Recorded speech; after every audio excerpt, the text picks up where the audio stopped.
Hi everyone, let's look at the actual IPMAT question based on mixtures and allegations.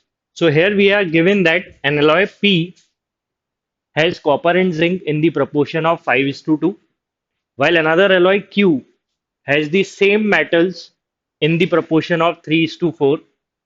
If these two alloys are mixed in the proportion of A:B, a new alloy R is formed which has equal contents of copper and zinc. Then the proportion of copper and zinc in the alloy S formed by mixing the two alloys P and Q in the proportion of B:A.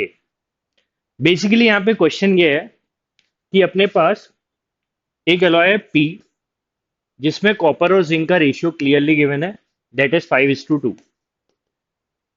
और एक alloy है Q जिसमें copper और zinc का ratio clearly given है, that is 3:4. अब जब ये दोनों इन दोनों को अपन A:B में मिलाते हैं, इस रेशियो में मिलाते हैं, तो एक नया एलॉय बनता है R जिसमें कॉपर और जिंक क्या बोला है, इक्वल कंटेंट है, मतलब 1:1 में. तो अपन को यहाँ पे क्लियरली गिवन है कि जब ये A:B में मिक्स होते हैं तो R एलॉय में कॉपर और जिंक 1:1 में.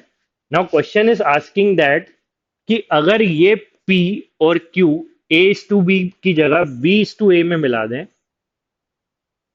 तो एक नया एलॉय बनेगा, दैट इज S.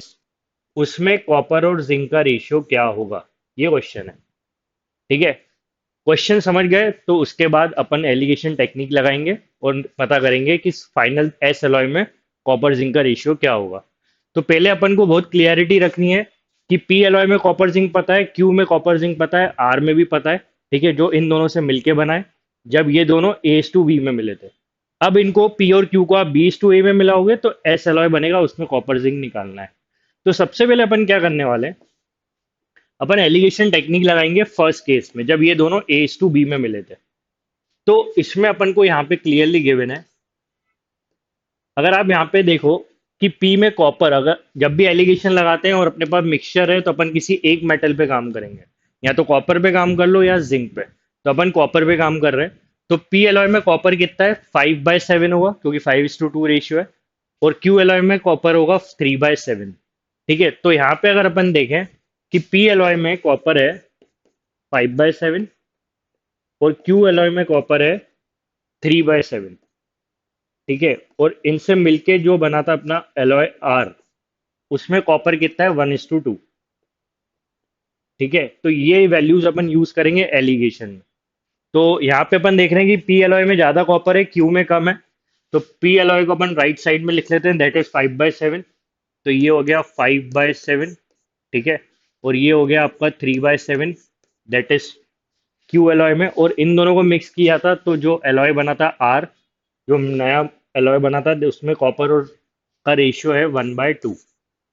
ठीक है, क्योंकि ये दोनों 1:1 रेशियो में थे तो कॉपर का रेशियो हो जाएगा 1:2.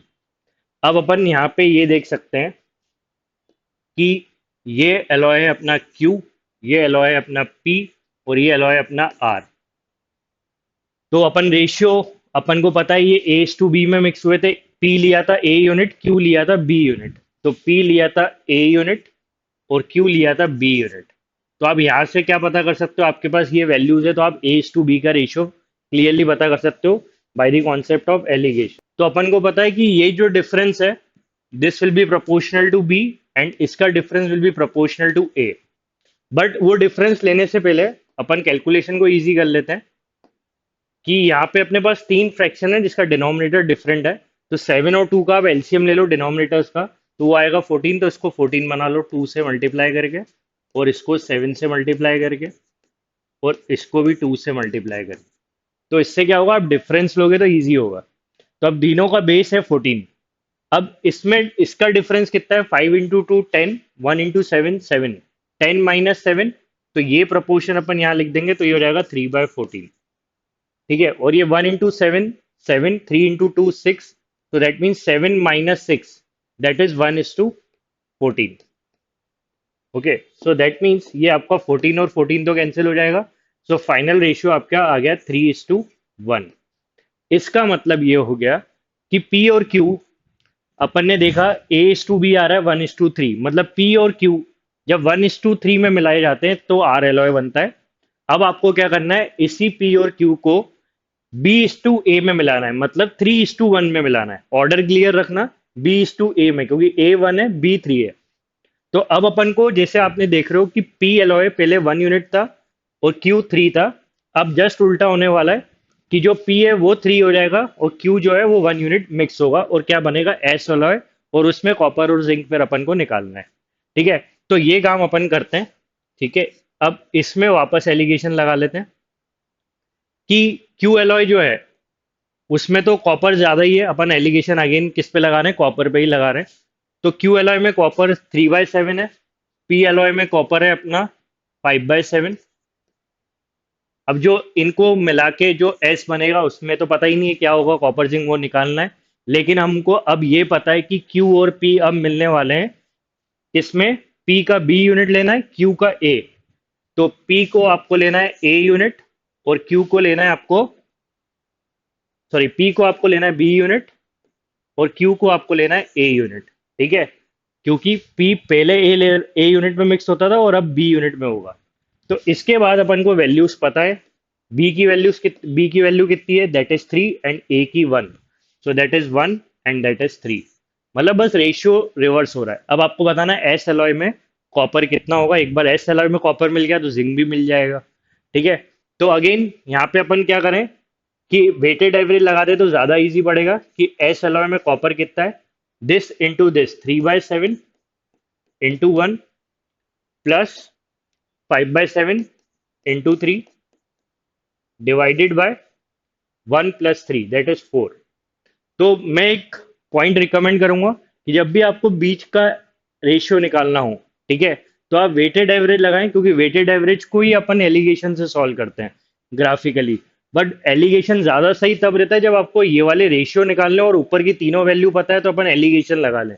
लेकिन अगर आपका रेशियो है और इंडिविजुअल एवरेज है और आपको ओवरऑल एवरेज निकालना है, तो मैं रिकमेंड करूंगा कि आप क्या लगा दो, वेटेड एवरेज, तो जल्दी आंसर आ जाएगा। नहीं तो फिर वो इक्वेशन बनेगी, वो टाइम टेकिंग होगी। तो कॉपर अपन देख रहे हैं एस एलॉय में, तो that is 3/7 plus 15/7, 15 + 3 that is 18/7, और ये इंटू 4। सो 2 2 ज़ा 4, 2 9 ज़ा 18, सो फाइनल अपना बन गया 9/7, 2 ज़ा 14।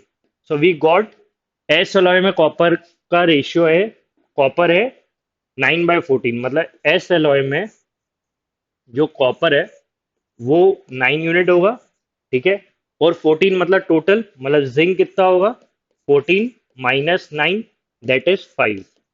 So we got the values of copper and zinc जो अपन को निकालना था in S alloy, that is 9:5। That is your final answer. So आपके कौन से ऑप्शन में अवेलेबल है, that is option C. Okay, बस आपको लैंग्वेज क्लियर रखनी थी, कंप्लीटली डुएबल क्वेश्चन है। लैंग्वेज क्लियर रखोगे कि पहले पी और क्यू A:B में मिक्स हुए थे तो आर बना था, अब B:A में मिक्स होंगे तो एस बनेगा, और एस में कॉपर जिंक का रेशियो क्या होगा। तो पहले आपने P, Q, R तीनों पे अपन ने एलिगेशन लगा के क्या करा, बी और ए की वैल्यू पता करी, क्योंकि ये तो अपने पास मिसिंग थी। और फिर अपन ने जैसे ही बी और ए मिल गया तो ये रिवर्स रेशियो करके एस एलॉय में कॉपर पता कर लिया। And let's look at the next actual IPMAT question based on mixtures. So here we are given that 50 liters of a mixture of milk and water contains 30% water. This mixture is added to 80 liters of another mixture of milk and water that contains 20% water. Then how many liters of water should be added to the resulting mixture to obtain final mixture that contains 25% of water? So basically यहाँ पे given है कि initially दो mixture थे, उनका water content given है, फिर उन दोनों मिक्सचर में और कितना पानी अपन ऐड करें सो दैट पानी नए मिक्सचर का, फाइनल मिक्सचर का 25% हो जाए। तो बेसिकली यहाँ पे आपको ये नोटिस करना है कि दो मिक्सचर है, एक मिक्सचर वन लेट से 50 लीटर्स का जिसमें वाटर का कंटेंट है 30%, और एक मिक्सचर है लेट से M2 सेकेंड मिक्सचर जो 80 लीटर्स का है, उसमें वाटर का जो कंटेंट है वो 20% है। नाउ दे आर आस्किंग कि कितना पानी ऐड करना चाहिए मतलब इन दोनों मिक्सचर में कितना पानी ऐड करना चाहिए, let's say W, so that अब जो मिक्सचर बनेगा, मतलब जो फाइनल बनेगा मिक्सचर, उसमें पानी का जो कंटेंट है, जो फाइनल मिक्सचर बनेगा उसमें पानी का कंटेंट चाहिए अपन को 25%। ठीक है, तो ये इन्फॉर्मेशन अपन को गिवन है। तो बहुत सीधा और स्ट्रेट फॉरवर्ड क्वेश्चन है कि अपने पास एक मिक्सचर है 50 लीटर का। ठीक है, उसमें 30% पानी है। तो इस मिक्सचर में पानी कितना है, 30% of 50, so that is 15। Now second mixture 80 litres का है, इसमें पानी है 20%, सो 20% इज 16। नाउ इसमें कितना पानी ऐड करें वो अपन मान लेते हैं W, so let's say W। Now ये जो अपन ने लिखा है ये प्योर वाटर है। ठीक है, तो इन तीनों में टोटल पानी कितना है, फर्स्ट मिक्सचर से 15, सेकंड मिक्सचर से 16, और जो पानी अपन ने ऐड कर देना है। अब ये वाटर फाइनल मिक्सचर का कितना चाहिए, 25%। तो टोटल मिक्सचर कितना हुआ, ये लिया था 50, ये लिया था 50, ये लिया था 80, और ये लिया था W। तो मतलब टोटल मिक्सचर है 50 प्लस 80 प्लस W। तो मतलब ये वाटर कंटेंट इस नए मिक्सचर का कितना बनाना है अपन को, 25%, दैट मीन्स 1/4। ठीक है, बस अपन को W की वैल्यू निकालनी है, क्रॉस मल्टीप्लाई करो, you will get your answer. तो क्रॉस मल्टीप्लाई करते हैं। सो 15 plus 16 that is 31 plus W, and that is 80 plus 50, that is 130 plus W equal to 1/4. So cross multiply will be 4 ones are 4, 4 threes are 12, 4W equal to 130 plus W. 4W minus W will be 3W. 130 minus 124 is 6. So from here we got W as 6 by 3, that is 2. So that is the required answer. That means कि पानी और कितना जोड़ना चाहिए, 2 litre, and that is your option B. And let's look at the next actual IPMAT question based on mixtures. So here we are given that in a bowl containing 60 ml orange juice, 40 ml of water is poured. Thereafter 100 ml of apple juice is poured to make a fruit punch. Madhu drinks 50 ml of this fruit punch and comments that the proportion of orange juice needs to be higher for better taste. How much orange juice should be poured into the fruit punch that remained in order to bring up the level of orange juice to 50 percentage. तो यहाँ basically क्या given है कि एक fruit punch बनाया है जिसमें 60 ml orange juice है, उसमें फिर 40 ml पानी मिलाया, फिर 100 ml एप्पल जूस मिलाया, इन तीनों से एक फ्रूट पंच बनाया है। उसको मधु ने टेस्ट करा और बोला कि ऑरेंज जूस का परसेंटेज थोड़ा ज़्यादा होना चाहिए सो दैट बेटर टेस्ट आए। तो क्वेश्चन ये पूछ रहा है कि ऑरेंज जूस फ्रूट पंच में और कितना ऐड करना चाहिए सो दैट ऑरेंज जूस का फ्रूट पंच में 50% हो जाए। ठीक है, सो अपन को यहाँ पे गिवन है कि there is orange juice which is 60 ml, there is water 40 ml, and there is Apple juice which is 100 ml। तो इन तीनों से क्या बनाया है, मिला के इन तीनों को मिला के बनाया है फ्रूट पंच।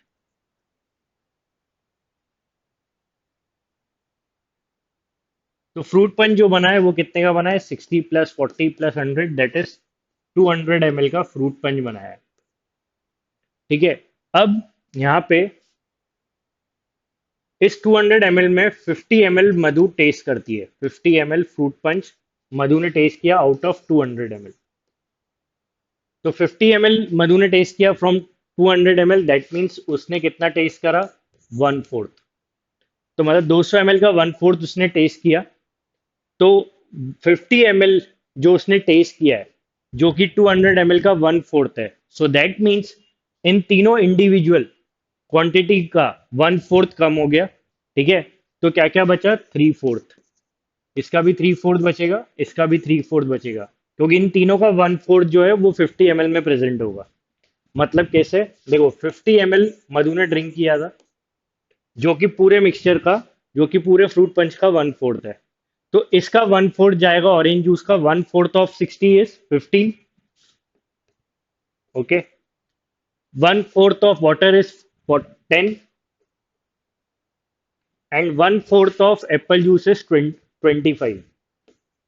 ठीक है, तो आप इन तीनों को ऐड करोगे तो यू विल गेट 50। तो ये पार्ट आया है ऑरेंज जूस का, ये पार्ट आया है वाटर का, और ये आया है एप्पल जूस का। तो दैट मीन्स जो 50 ml मधु ने ड्रिंक किया था उसमें ऑरेंज जूस, वाटर और एप्पल जूस का पार्ट क्लियर है। सो दैट मीन्स जब 1/4 लिया था तो ऑरेंज जूस कितना बचा है, 3/4, 3/4, और वाटर भी 3/4, एप्पल जूस भी 3/4। So from here we can say that 3/4 of 60 ml बचा है, तो 3/4 ऑफ 60 कर लो।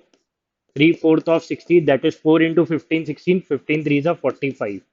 तो 45 ml ऑरेंज जूस बचा है अब। ठीक है, और फ्रूट पंच कितना बचा है, 50 ml तो उसने ड्रिंक किया था। सो दैट मीन्स 150 ml जो है फ्रूट पंच बचा हुआ है। तो इस 150 ml में ऑरेंज जूस कितना है अभी, 40 ml। और अपन को बोला है कि ये जो 45 ml ऑरेंज जूस है इसमें कितना और ऑरेंज जूस ऐड करें, लेट्स से के, सो दैट इस 150 ml सॉल्यूशन में, अब क्योंकि अपन ने ऑरेंज जूस ऐड किया है तो टोटल सॉल्यूशन भी के से इंक्रीज हो जाएगा। तो अब ये ऑरेंज जूस नए फ्रूट पंच का क्या होना चाहिए, 50%। That is the recommendation of Madhu. ठीक है, कि इसमें ऑरेंज जूस ऐड होना चाहिए। तो मैंने मान लिया कि ठीक है, के यूनिट का अपन ऑरेंज जूस ऐड करते हैं। तो ऑरेंज जूस बचा था 45 ml, उसमें अपन ने के ऑरेंज जूस ऐड करा, अब नए सॉल्यूशन का वो 50% है। तो अपन को यहाँ से के की वैल्यू निकालनी है, that will be our answer. तो क्रॉस मल्टीप्लाई करते हैं, you will get 90 plus 2k equal to 150 plus k। So 2k minus k is k, 150 minus 90, that is 60 ml। Okay, so that is the required value of orange juice that must be added to make the concentration of orange juice as 50%. So 60 ml is your answer, which is available in option D. Okay, let's look at the actual CAT question based on mixtures. So we are given with Anil mixes cocoa with sugar in the ratio of 3:2 to prepare mixture A, and coffee with sugar in the ratio 7:3 to prepare mixture B. He combines mixture A and B in the ratio 2:3 to make a new mixture C with an equal amount of milk to make a drink. Then the percentage of sugar in this drink will be. तो basically यहाँ पे अनिल ने क्या किया है, एक mixture बनाया है पहले ए, जो किससे मिलके बना है, कोकोआ और शुगर से। तो एक मिक्सचर बनाया है ए जो कोकोआ और शुगर से मिलके बना है, और वो किस रेशियो में मिक्स हुए हैं, 3:2 में। ठीक है, अब नेक्स्ट एक और उसने मिक्सचर बनाया है बी, जो किससे मिलके बना है, that is coffee and sugar से। तो कॉफी और शुगर से मिलके एक मिक्सचर बनाया बी, और कैसे बनाया ये, इन दोनों को, कॉफी और शुगर को 7:3 में मिक्स करके। तो 7:3 में मिक्स करके। ठीक है, तो इन दोनों से ए और बी इंडिविजुअली बनाया पहले मिक्सचर। अब क्या करा इसने, अनिल ने ए और बी बनाने के बाद एक नया मिक्सचर बनाया सी, कैसे, इन दोनों को 2:3 में मिला के। तो दैट मीन्स ये लिया 2 यूनिट्स, ठीक है, और ये लिया 3 यूनिट्स, या फिर मान लो ये 2 लीटर लिया, ये 3 लीटर लिया बी, और इससे फिर बनाया एक नया मिक्सचर, लेट से यहाँ पे गिवन है सी। ठीक है, ये सी मिक्सचर बनाया है, कैसे बनाया ये, जब ए और बी को 2:3 में मिक्स किया है। तो यहाँ पे क्लियरली गिवन है कि 2:3 में ए और बी को मिक्स करेंगे तो अपना सी मिक्सचर बनेगा। ठीक है, और फिर क्या किया, उस जितना सी लीटर, अब जैसे जो सी मिक्सचर बना है ये कितने कंटेंट का बना होगा, कितना कंटेंट होगा इसमें, 2 और 3, that means 2 litre plus 3 litre, total 5 litre. मतलब सी मिक्सचर जो है उसमें टोटल क्वांटिटी कितनी होगी, 5 यूनिट्स या 5 लीटर जो भी है। ठीक है, अब इसको क्या करा, इस सी में मिक्स कर दिया मिल्क, सेम क्वांटिटी का, 5 यूनिट्स का। ठीक है, और ये है C plus milk, that is the drink, that is the drink जो अनिल ने बनाई। ठीक है, तो क्या है, ड्रिंक कैसे बनी है, पहले सी मिक्सचर बनाया उसने ए और बी को 2:3 में मिक्स करके, फिर जितनी सी की क्वांटिटी उतना ही क्वांटिटी उसने मिल्क लेके एक ड्रिंक बनाई। अपन को निकालना क्या है, we have to find the drink में शुगर का परसेंटेज क्या है। ठीक है, तो टारगेट करते हैं अपन सिर्फ शुगर को। तो पहले अपन ए मिक्सचर देखें, इसमें शुगर कितना होगा, कोकोआ शुगर 3:2 है, और ये 2 यूनिट्स लिया था तो इसमें शुगर होगी 2, 3 + 2 = 5, 2/5 ऑफ 2। तो इसमें शुगर कितनी होगी, ए में 2/5 ऑफ 2। ठीक है, बी में कितना यूनिट लिया है, 3 यूनिट लिया है या फिर 3 लीटर लिया है, तो शुगर कितना होगा इसमें 3/7 + 3 दैट इज 10/3, 3/10 तो इसमें शुगर होगी 3/10। तो ये दोनों को मिक्स करके क्या बनाया था, सी। ठीक है, तो सी में नेट शुगर कितनी हो गई, दिस, ये अपन को वैल्यू मिल गई। तो ये वैल्यू अपन निकाल लेते हैं। तो ये क्या होगी, 4/5 प्लस 9/10। ठीक है, तो इसकी वैल्यू क्या बनेगी, इसका अगर अपन एलसीएम लें तो दैट इज 10, तो 2 4 8, 8 + 9 = 17/10। सो that is the value of net sugar. तो ये नेट शुगर है किसमें, सी में, क्योंकि ए और बी को मिलाया तो ए और बी से जो नेट शुगर बनेगी दैट इज 17/10, और ये किसमें अवेलेबल है, सी में। और अपन को बताना है ड्रिंक में शुगर कितनी है। तो उसने ऐड तो मिल्क किया था, प्योर मिल्क, मिल्क में तो कोई शुगर है नहीं। ठीक है, तो मिल्क में शुगर नहीं है, अपन को इस ड्रिंक में शुगर का कॉन्सेंट्रेशन बताना है। तो मिल्क में, सॉरी, ड्रिंक में शुगर कितनी होगी, सी सही शुगर है, और वो शुगर कितनी है 17/10। सो that is 17/10 divided by total content कितना है, 5 + 5 10, okay, multiplied by 100। So that will give you drink में शुगर का कॉन्सेंट्रेशन। तो ड्रिंक में शुगर का परसेंटेज आपको मिल जाएगा यहाँ से। ठीक है, so this will 10 10s are 100, this will get cancel out, you will get 17% as the required answer, okay, and which is available in option A। तो बहुत इजी क्वेश्चन आया है मिक्सचर का। ए और बी से शुगर पता कर लो कितनी है, और वो सी में प्रेजेंट है, सी में मिल्क ऐड किया था, मिल्क में कोई शुगर नहीं है। तो आपको बस ये बताना है कि नेट शुगर कितनी है ड्रिंक में, डिवाइडेड बाय टोटल मिक्सचर, 5 + 5 = 10, 10 और 100 कैंसिल हो जाएगा, that is the required answer. Okay, let's look at the actual Z question based on mixtures. So we are given with a small jar contain water, lime and sugar in the ratio of 90:7:3. A glass contain only water and sugar in it. Contents of both, that means small jar and glass, were mixed in a bigger jar, and the ratio of contents in the bigger jar is 85:5:10, that is of water, lime and sugar respectively. Find the percentage of water in the bigger jar. तो basically यहाँ पे given ये है कि एक jar है, ठीक है, जिसमें वाटर, लाइम और शुगर है।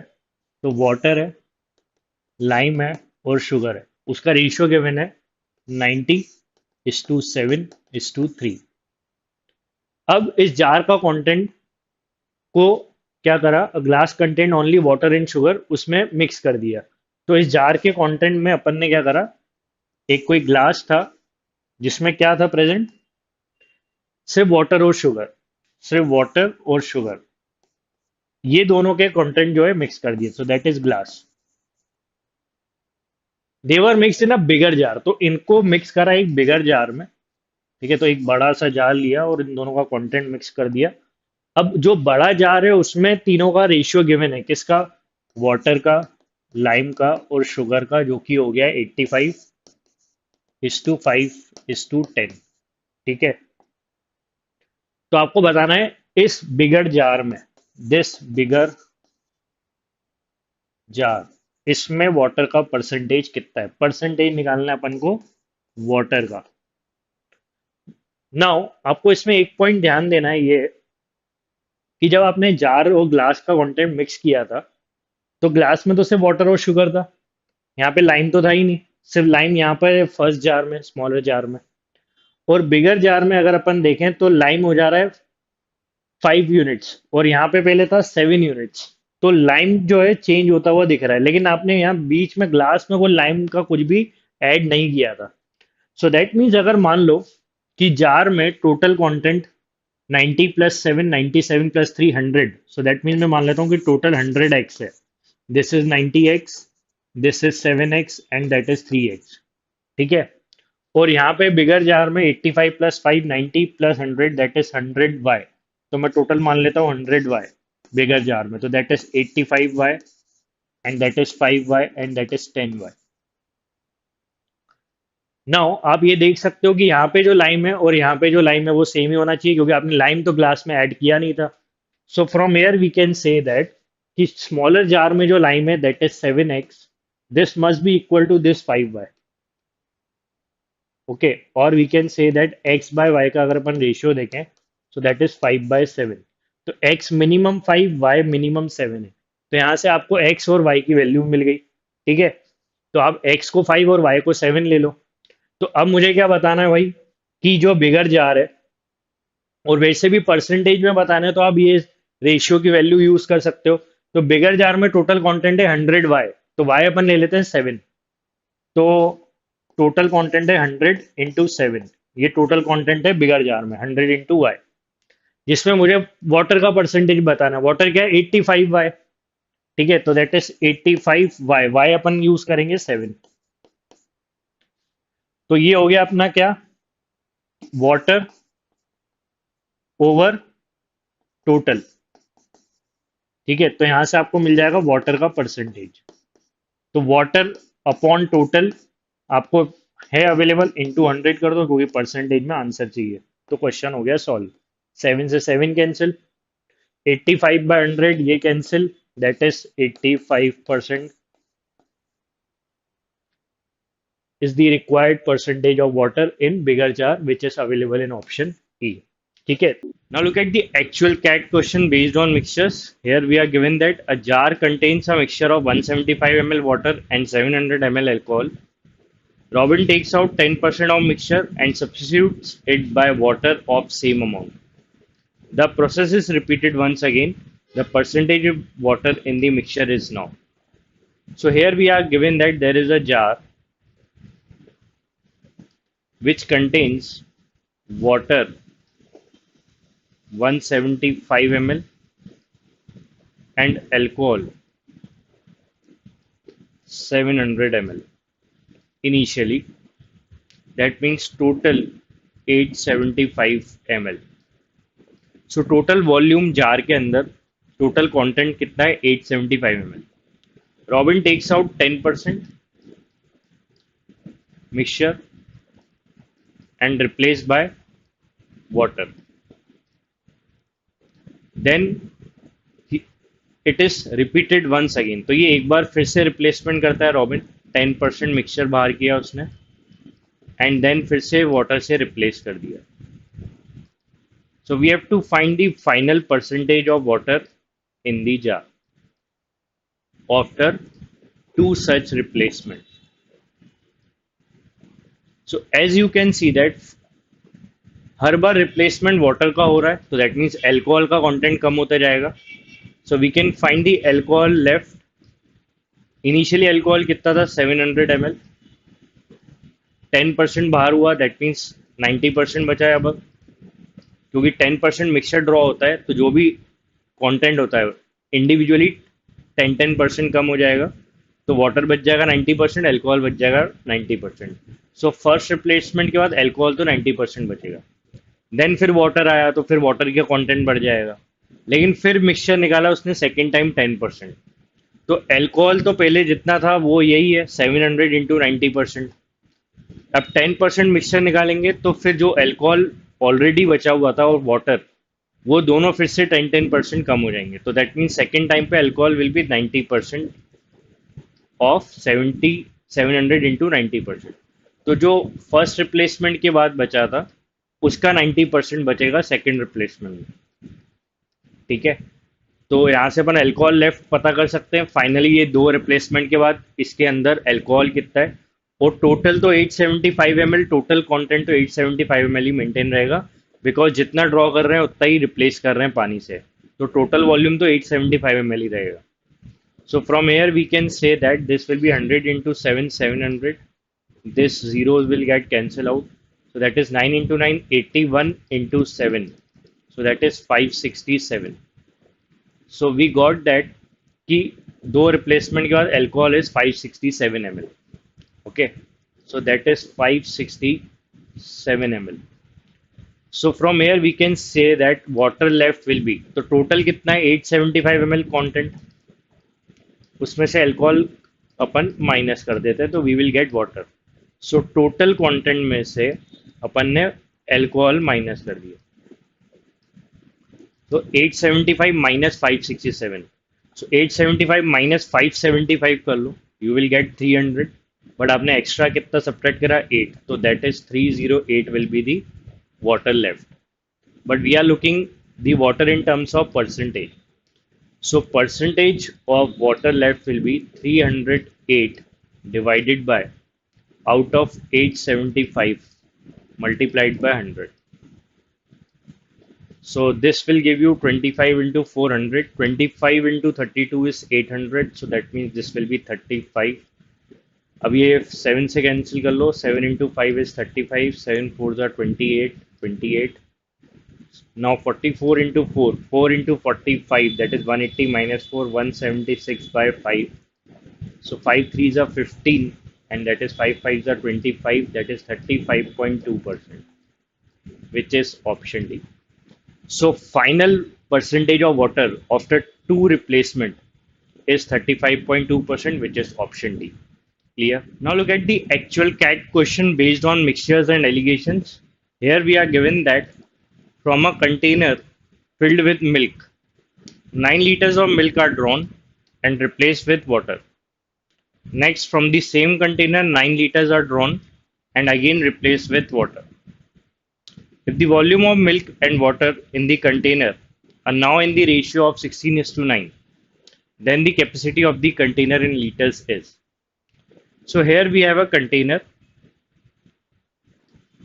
which is filled with milk. So it is filled with milk initially. We are given with that, and we have to find the capacity of this container. सो अपन इसकी capacity late से सी मान लेते हैं कि total इसकी capacity है सी litres hold करने की. सो मिल्क इनिशियली फिल्ड है, पूरा कंटेनर जो है मिल्क से भरा हुआ है, तो मतलब मिल्क कितना है अभी सी लीटर्स कंटेनर के अंदर initially. So initially C litres milk है. Now 9 litre of milk are drawn. तो अब क्या करते हैं कि 9 लीटर मिल्क ड्रॉ किया एंड रिप्लेस विथ वाटर, उसको पानी से रिप्लेस कर दिया, मतलब सेम क्वांटिटी ऑफ वाटर से रिप्लेस कर दिया मिल्क को. तो जब मिल्क निकाला 9 लीटर, फिर वाटर से उसको रिप्लेस कर दिया. Next, from the same container 9 litre are drawn. अब जब आपने वाटर से रिप्लेस किया है, तो इसके बाद अब पहले तो प्योर मिल्क था, वाटर के आने से अब ये बन जाएगा मिक्सचर, मिल्क और वाटर का. ठीक है, अब क्या कर रहे हैं अपन, 9 लीटर मिक्सचर ड्रॉ कर रहे हैं and then it is replace with water again.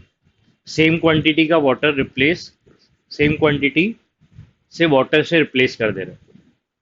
If the volume of milk and water in the container are now in the ratio of 16:9. ये दो रिप्लेसमेंट हुए, first replacement and second replacement. After these two replacement, final ratio of milk and water is 16:9. We have to find the capacity of the container. तो वो तो अपन ने C मान लिया. So as you can see that कि initially C litre milk था, अपन ने first time पे 9 लीटर मिल्क ड्रॉ किया, तो that means we are left with C minus 9. Then we'll replace by water. So that means after first replacement, container के अंदर milk कितना है, C minus 9 units, C minus 9 litres. Now फिर क्या किया, 9 litre mixture draw किया. तो 9 litre mixture draw किया फ्रॉम दी C लीटर्स, क्योंकि 9 अपन ने ड्रॉ किया था, 9 लीटर ही पानी डाला, तो मतलब अंदर टोटल वॉल्यूम कितना है, C लीटर्स. ओके, जिसमें से अपन ने 9 लीटर मिक्सचर ड्रॉ किया. और रिप्लेस किससे किया है, पानी से। तो दैट मीन यहाँ पे मिल्क जो है अगेन कम हो जाएगा, क्योंकि रिप्लेसमेंट तो वाटर से हुआ है। तो मिल्क कितना कम हो जाएगा, we know that by replacement concept, कि 9 लीटर ड्रॉ किया है आउट ऑफ सी। तो अब मिल्क कितना कम हो जाएगा, that means milk will B now 1 - 9/c। That means we know the concept that final quantity is always initial into 1 minus replaced upon initial. So first replacement के बाद c minus 9 था, so this is c minus 9. 1 minus replace कितना किया, 9 out of c. So अब milk दो replacement के बाद कितना बचा, c minus 9 into 1 minus 9/c. And we are given that कि ये दो रिप्लेसमेंट के बाद मिल्क और वाटर का रेशियो है 16:9। बट वॉल्यूम तो अभी भी सी लीटर ही है, क्योंकि 9 लीटर मिक्सचर ड्रॉ किया था तो 9 लीटर पानी से रिप्लेस किया है।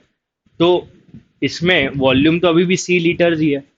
तो अपन बता सकते हैं कि यहाँ पे फाइनली मिल्क कितना है, we know the final ratio 16:9, so that means milk will be 16/16 + 9 of C.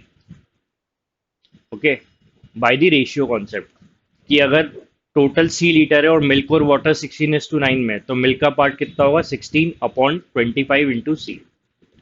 So now we have to solve this equation and input the container capacity. तो इसको सॉल्व करते हैं। सो सी माइनस नाइन, इसका LCM हो जाएगा c-9/c equal to 16/25 into C. Now ये c नीचे cross multiply कर लेते हैं। So left side will become c minus 9 whole square over c square equal to 16/25 can be written as 4/5 whole square. Now left side में भी square है, right side में भी square है. Left side can also be written as,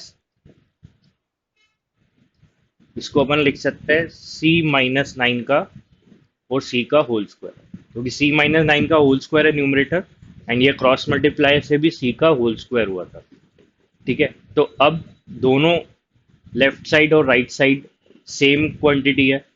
ठीक है, power same है, तो मतलब बेस वैल्यू सेम होगी। So that means c minus 9/c is equal to 4/5। So यहाँ से अपन क्रॉस मल्टीप्लाई करके c की वैल्यू निकाल सकते हैं।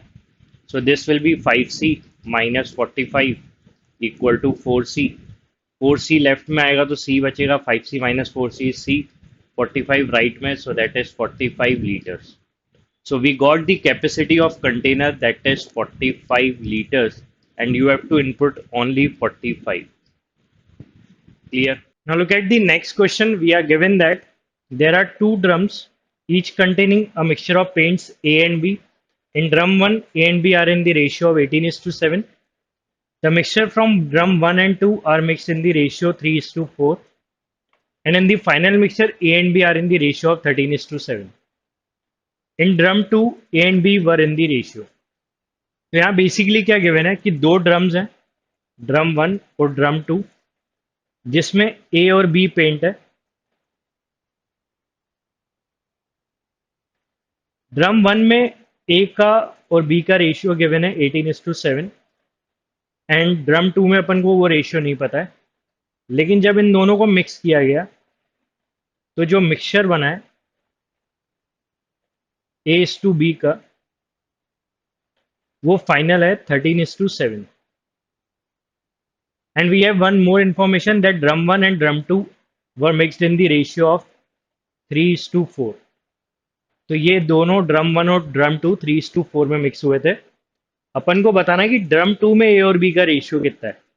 अब ड्रम 1 में भी मिक्सचर है ए और बी पेंट का, ड्रम 2 में भी मिक्सचर है ए और बी पेंट का, तो दोनों मिक्स हुए हैं। A/B में अपन को फाइनल रेशियो पता है मिक्सचर का। तो इसमें ड्रम 2 का ए और बी का रेशियो निकालने के लिए आपको करना क्या है, कोई भी एक पेंट को लेके एलिगेशन लगाना है। So if I take paint A and apply alligation technique, then we can easily find the ratio of A and B in drum 2। कैसे, देखो ड्रम 1 में अगर अपन देखें तो ड्रम 1 में ए का परसेंटेज कितना है, रेशियो पता है तो परसेंटेज मिल जाएगा 18/, 18 plus 7, that is 25. Now what is 1 by 25? That is 4. 4 into 18 is 72%. Mixture में अपने पास ए का परसेंटेज है 13/20. 13 plus 7, that is 20. Now what is 1 by 20? That is 5. 13 into 5 will give you 65%. Drum 2 में तो रेशियो ही नहीं पता ए और बी का, तो परसेंटेज भी क्लियर नहीं होगा. सो ये पता है अपन को कि ड्रम 1 का क्वांटिटी रेशियो इज 3:4. ड्रम 1 और ड्रम 2 को जिस रेशियो में मिक्स किया है दैट इज 3:4. अब अपन एलिगेशन टेक्निक लगाते हैं. मिक्सचर में ए है 65%, ड्रम 1 में ए है 72%, दैट इज ड्रम 1. और ड्रम 2 में कितना है we don't know, let me take that as K. ये दोनों किस रेशियो में मिक्स हुए हैं? That is 3:4. Now this difference is 7% and that is proportional to 4. I don't know about this difference, but that is proportional to 3. Now as you can see that this 4 represents the difference of 7%. तो 3 कितना represent करेगा? 3 will represent 7 into 3 by 4, that is 21/4%. So that means this gap is of 21/4%. So from here we can find the value of K. This will be 65 minus 21/4% will give you K. और K क्या है? K is the percentage of A in drum 2. So from here K is 65 minus 21/4%. 4 into 65, that is 260, minus 20, 240, that is 239/4%. So basically this is A. ये जो 239/4% है ये A paint का percentage है drum 2 में. तो जब परसेंटेज पता है तो रेशियो भी क्लियर है. तो इसका K का अगर अपन रेशियो निकालें तो 239/4 percentage is 1/100. That means K is 239/400. This represents A by A plus B. तो ये रेशियो अपन को किसका मिल गया? 239 यूनिट्स पेंट है, पेंट A है आउट ऑफ 400 यूनिट्स. तो A पेंट 239 यूनिट्स है एंड A और B टोटल 400 है. तो from here we can find the value of B paint in drum 2. This will be 400 minus 239. This will give you 161. So we got the ratio of paint A and B in drum 2, and that is 239 is to 161. So that is the required ratio. Clear? Now look at the actual CAT question based on allegation. Here we are given that a 20% ethanol solution is mixed with another ethanol solution, say S of unknown concentration in the proportion 1:3 by volume. This mixture is then mixed with an equal volume of 20% ethanol solution. If the resultant mixture is a 31.25% ethanol solution, then the unknown concentration of S is. So here we are given that a 20% ethanol solution is mixed with another ethanol solution of S concentration in the proportion 1:3. 1:3. Now एक ethanol solution है जिसमें 20% concentration है, एक unknown ethanol solution है जिसका concentration हमको नहीं पता और उसी का कॉन्सेंट्रेशन की वैल्यू अपन को निकालनी है, लेकिन इन दोनों को 1:3 में अपन ने मिक्स किया. नाउ रिजल्टेंट सॉल्यूशन जो बनेगा इनके मिक्स होने से उसका कॉन्सेंट्रेशन क्या होगा वो अपन मान लेते हैं K. ठीक है. तो जो 20% इथेनॉल सॉल्यूशन S% सॉल्यूशन के साथ मिक्स हुआ है तो कोई नया कॉन्सेंट्रेशन जो होगा वो अपन ने K मान लिया और ये दोनों 1:3 में मिक्स हुए हैं, ये क्लियर है. अब ये जो नया मिक्सचर बना है जिसका कॉन्सेंट्रेशन K है, this mixture is then mix with equal volume of 20% ethanol solution. अब इसको मिक्स कर दिया 20% इथेनॉल सॉल्यूशन, 20% इथेनॉल सॉल्यूशन, और यहाँ पे के परसेंट, और मिक्सचर का इन दोनों के मिक्स होने से फाइनल सॉल्यूशन बना है 31.25% का। And they are mixed in equal volume, that means ratio is 1:1। So from alligation we can see that कि जो नया कॉन्सेंट्रेशन बना था, इसको 20% इथेनॉल सॉल्यूशन के साथ मिक्स किया, तो ये 20% और ये के परसेंट जब मिक्स हुए तो नया कॉन्सेंट्रेशन बना 31.25 का, और दोनों को 1:1 में मिक्स किया है। सो अपन ने जितना भी गिवन इंफॉर्मेशन है उस बेसिस पे एलिगेशन टेक्निक लगाई है, from left to right in increasing order of concentration.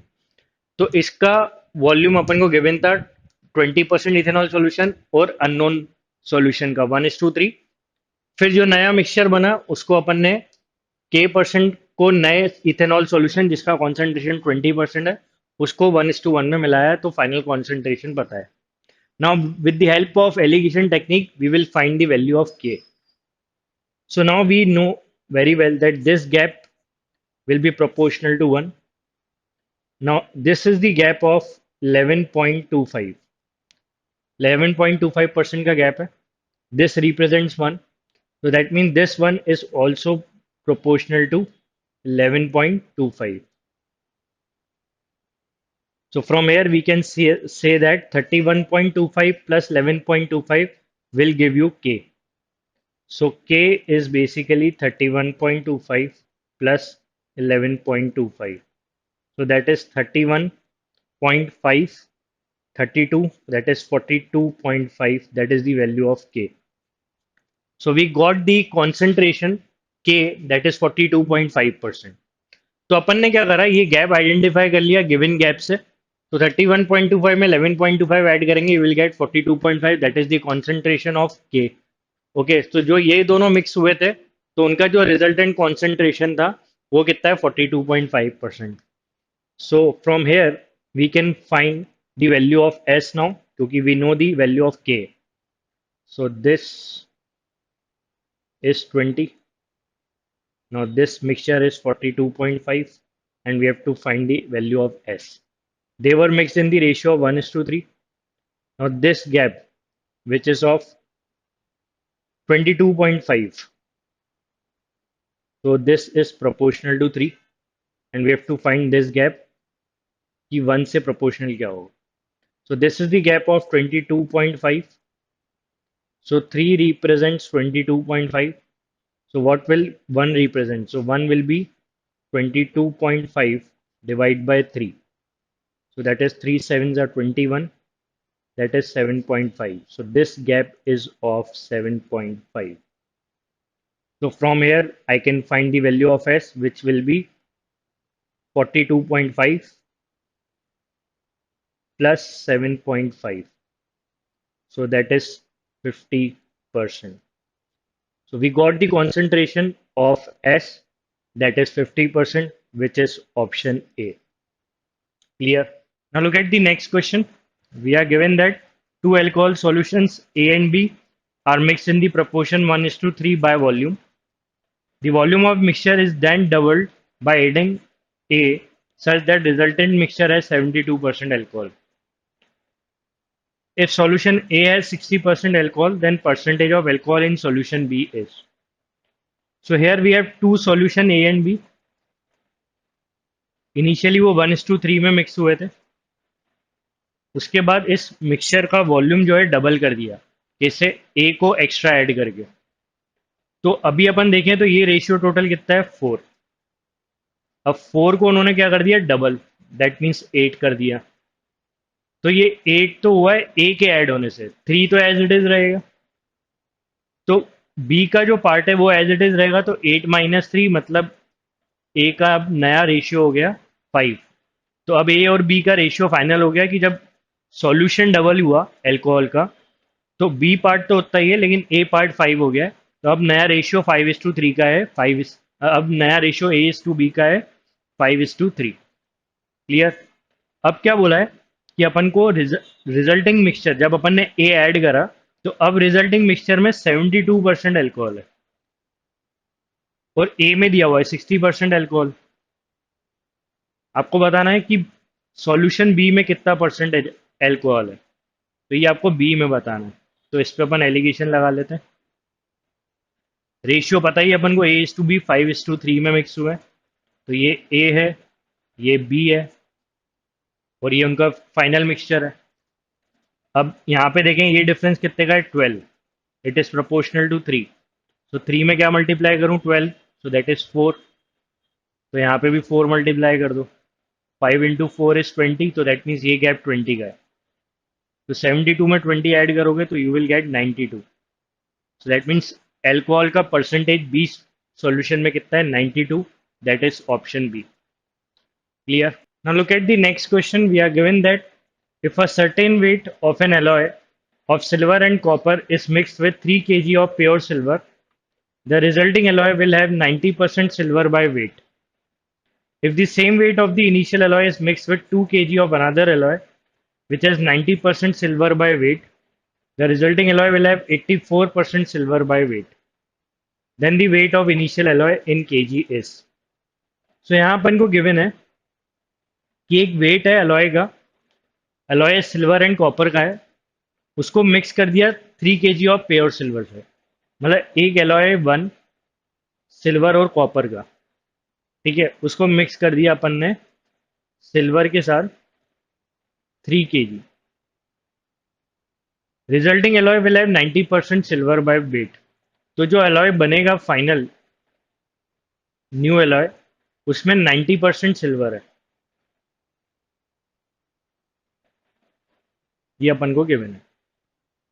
अब A1 का कितना वेट लिया है नहीं पता, लेट मी टेक N, कि मैंने N kg का A1 एलॉय लिया है।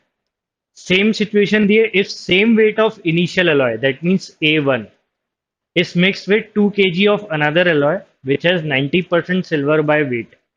तो अब क्या करा कि same weight of initial alloy मतलब A1 फिर से लिया with same weight N kg, उसको मिक्स कर दिया किसके साथ, 2 किलो के अनदर एलॉय, मतलब एक और एलॉय, लेट से एलॉय 2, उसकी क्वांटिटी गिवन है 2 kg, उसके साथ इसको मिक्स कर दिया। अब जो नया एलॉय बना है, अब जो नया एलॉय बना है उसका जो उसमें जो सिल्वर है वो 84% है। उसमें सिल्वर कितना है, 84%। So that means let me take this as 2 and this as 3। तो A1 को जब सिल्वर से मिलाया तो A2 बना जिसमें 90% सिल्वर है। A1 को सेम वेट लेके A2 से मिलाया तो एक नया अलॉय बना A3 जिसमें सिल्वर है 84%।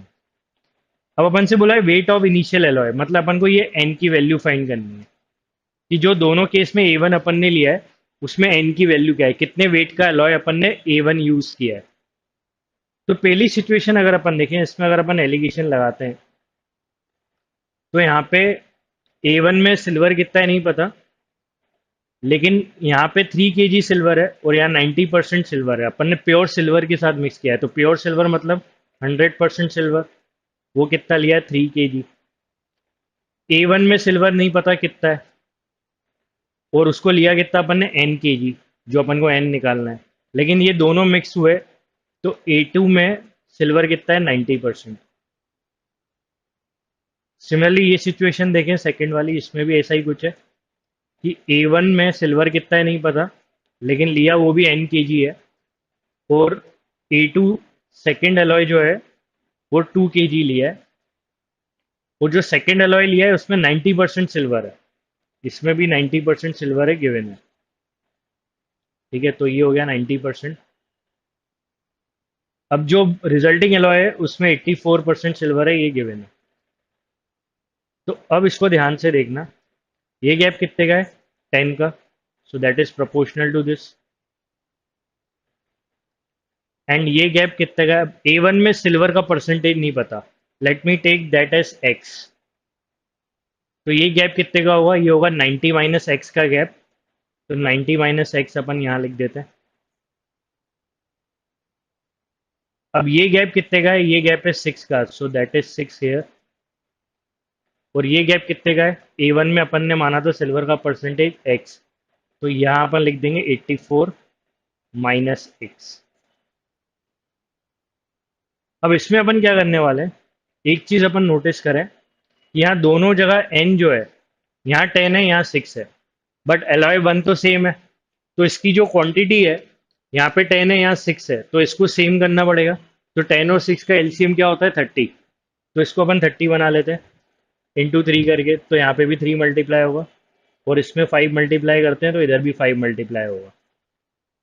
तो अब ये 30 30 हो गए दोनों A1, ठीक है। और यहाँ पे अपन देखें तो ये क्या बन रहा है, 3 × 90 दैट इज 270 माइनस 3x। और ये क्या बनेगा, 5 × 84, 5 8 ज़ा 40, 5 4 ज़ा 20, दैट मीन्स 420 माइनस 5x। अब क्या अपन ये x की वैल्यू निकाल सकते हैं, सी अपन को यहाँ पे क्वांटिटी पता है 3 kg, that mean this value represents 3 kg and this value represent 2 kg। तो अपन इन दोनों का रेशियो अपन को पता है 3:2 है, तो इन दोनों को अपन डिवाइड करके x निकाल लेंगे। तो that was the key part here, कि अपन को 270 minus 3x divided by 420 minus 5x। 270 minus 3x 3 है, और 420 माइनस 5x एक्चुअल में 2 है। तो अब यहाँ से अपन x निकाल लेंगे क्रॉस मल्टीप्लाई करके। सो 2 × 27 that is 540 minus 6x equal to 42 into 3, 3 4s are 12, 3 2s are 6, so that means 1260 minus 3 5s are 15x, that is 15 minus 6, so that is 9x, 1260 minus 540, so that is 1220 and then 5, so this will give you 720, so that is x is 80। तो अपन को यहाँ से मिल गया x, तो x मिल गया, मतलब अपन को फर्स्ट एलॉय का सिल्वर का परसेंटेज क्लियर है कि वो कितना है 80%। अब मेरे को क्या चाहिए कि वेट कितना यूज हुआ था, मतलब मेरे को तो n की वैल्यू चाहिए। अब n की वैल्यू निकालने के लिए अपन क्या करेंगे, देखो ध्यान से, x 80 है, अगर मैं 80 यहाँ रखता हूँ, यहाँ पे x की वैल्यू आ गई मेरी 80, तो 90 माइनस 80 दैट इज 10, और 10 इंटू 3 30, मतलब इस पूरे की वैल्यू क्या है 30। तो ये जो रेशियो वैल्यू है ये 30 है, और ये 30 क्या रिप्रेजेंट कर रहा है 3, ये 30 क्या रिप्रेजेंट कर रहा है, ये 30 रिप्रेजेंट कर रहा है 3। सो दैट मीन्स यहाँ पे भी तो मेरा 10 इंटू 3 30 था, तो मतलब ये n क्या होगा, ये भी 3 kg होगा। सो देयर फॉर सिंस 30 रिप्रेजेंट्स 3 kg, तो मेरा एलॉय वन भी 30 यूनिट्स था, तो वो भी 3 kg रिप्रेजेंट करेगा। सो that is the required answer for n, that is 3 kg। So input answer is, that means answer correct option is option A। Clear? Let's look at the actual Z question based on allegation. So we are given with the Goa club has won 40% of their football matches in the Apple Cup that they have played so far. If they play another n matches and win all of them, their winning percentage will improve to 50. Further, if they play 15 more matches and win all of them, their winning percentage will improve from 50 to 60. How many matches has the Goa club played in the Apple Cup so far? In the Apple Cup matches, there are only two possible outcomes: win or loss. Draw is not possible. So basically, यहाँ पे एक team है Apple cup में, that is Goa club, जिसको अपन short में G club बोल सकते हैं। तो एक जी क्लब है जिसने एप्पल कप में अभी तक जितने भी मैचेस खेले हैं उसका 40% वो टीम जीत चुकी है, ठीक है। If they play another N matches तो उनका विनिंग परसेंटेज 50 हो जाएगा, और अगर 15 और मैचेस खेलती है और वो सब जीत जाती है तो उसका विनिंग परसेंटेज 50 से 60 हो जाएगा। तो अपन को बताना है कि जी टीम ने अभी तक कितने मैचेस खेले हैं। सो अपन को अभी जो आंसर देना है इसमें सिर्फ यही बताना है कि जी क्लब ने अभी तक कितने मैचेस खेले हैं, जिसकी इंफॉर्मेशन अपन को गिवन है कि जितने भी खेले हैं अभी तक उसमें 40% जीती है टीम।